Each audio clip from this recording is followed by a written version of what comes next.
अरविंद केजरीवाल इस्तीफा के बाद आज जो है आतिशी का मुख्यमंत्री बना दिया गया है, क्या कहेंगे इसको लेकर?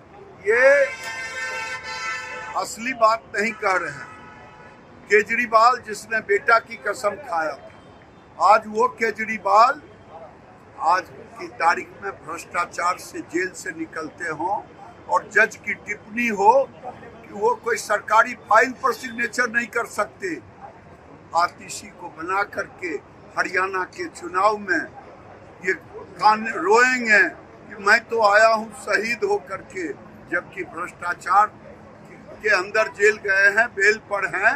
अब हरियाणा की जनता इन पर भरोसा नहीं। राहुल गांधी को लेकर के क्या कहेंगे, जिस तरह से जम्मू कश्मीर को पाकिस्तान की बात? देखिए, आज नरेंद्र मोदी ने देश में एक इंफ्रास्ट्रक्चर का माहौल बनाया है, रोजगार का माहौल बनाया है, सड़कों की जाल बिछाया है, इंडस्ट्री बिछाया है। एक्सपोर्ट जहां 19 लाख करोड़ होते थे वहां 80 लाख करोड़ है। ऐसी स्थिति में आज देश सुरक्षित है।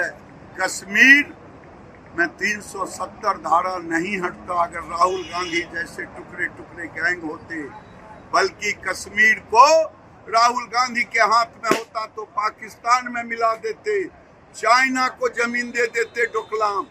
ये नरेंद्र मोदी का है, इसीलिए कश्मीर में 370 भी हटा और सुरक्षित भी।